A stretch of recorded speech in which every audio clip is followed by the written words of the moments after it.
വലിയ വലിയ നിലയിൽ വലിയ വീടൊക്കെ വെച്ച് നാട്ടുകാരുടെ എല്ലാം മുമ്പിൽ വലിയ ആളായിട്ട് ജീവിക്കുന്ന ഒരാളാണ്. അയാളുടെ വീട് കണ്ടല്ലോ നിങ്ങൾ, വലിയൊരു വീടാണ്, വലിയ സൗകര്യമായിട്ട് ജനങ്ങളുടെ മുമ്പിൽ അയാൾ വലിയ ആളായിട്ട്. കാരണം ഭാര്യ പുറത്താണ്, വലിയ ജോലിയുണ്ട്. അയാൾ ആക്ച്വലി ഞെട്ടിപ്പോയി. അയാൾ തന്നെ പറയുന്നുണ്ട്, ഞാൻ ഒരിക്കലും എന്നെ പിടിക്കുമെന്ന് വിചാരിച്ചില്ലെന്ന് പറയുന്നത്. അല്ലെങ്കിൽ അയാൾ ഉച്ചയ്ക്ക് ശേഷം നിങ്ങളുടെ ഈ പരിസരത്തെല്ലാം കറങ്ങുന്നുണ്ട്. അപ്പൊ പ്രതി സ്വാഭാവികമായിട്ട് കണ്ടിട്ടുണ്ട്. പ്രതിയുടെ വീട്ടിൽ കുടുംബസമ്മേളനം നടന്നിരുന്നു പറഞ്ഞു. അയാളുടെ വീട്ടിൽ കുടുംബസമ്മേളനം ഉണ്ടായിരുന്നു. അയാള് പിന്നെ പത്രത്തിലല്ല, അയാൾ പറയുന്നത് ഫോണിൽ അയാൾ വാർത്ത കണ്ടു. അയാളുടെ ഫോണിൽ തന്നെ അയാൾ ഈ എല്ലാ ചാനൽ വാർത്തകളും അയാൾ കണ്ടതായിട്ട് അയാൾ പറയുന്നുണ്ട്.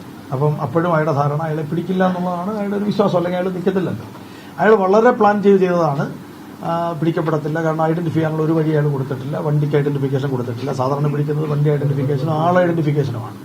അതിനാണ് ഈ ഡബിൾ ഗാർഡ് എടുത്തത്. അതായത് അയാൾ നോക്കുക, ഇതിൽ എവിടെങ്കിലും അയാൾ ആ ഹെൽമെറ്റ് ഊരിയിട്ടില്ല. ഡ്രസ്സ് മാറുന്ന സ്ഥലത്ത് ഹെൽമെറ്റ് ഊരിയിട്ടില്ല. അയാൾ മിറർ റിമൂവ് ചെയ്ത സമയത്ത് അയാൾ ഹെൽമെറ്റ് ഊരിയിട്ടില്ല. ഒരിടത്ത് പോലും ഊരിയിട്ടില്ല. ഇത് പോലീസിന്റെ, ഞാൻ പറഞ്ഞല്ലോ, നമ്മുടെ ഒരു പ്രൊഫഷണലിസം ഉണ്ട്.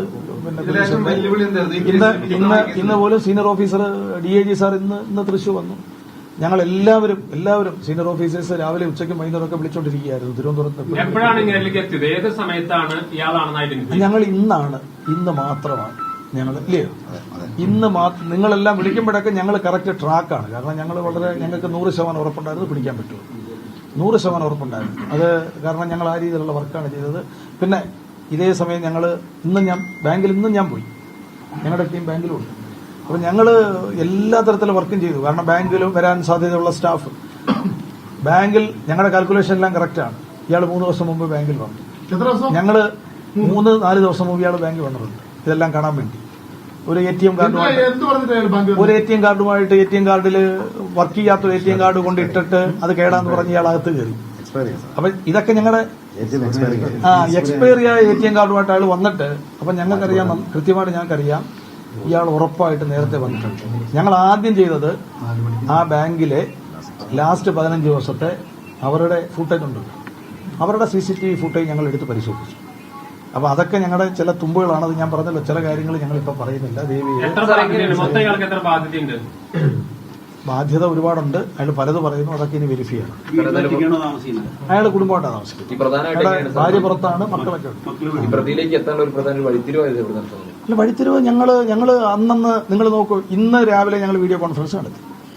ഇന്നലെ വൈകുന്നേരം ഞങ്ങൾ VC നടത്തി. ഇന്നലെ രാവിലെ VC നടത്തി. ഇന്ന് രാവിലെ ഞാനിവിടെ വന്നു. ഞാൻ ഈ സ്റ്റേഷനിൽ വന്നു.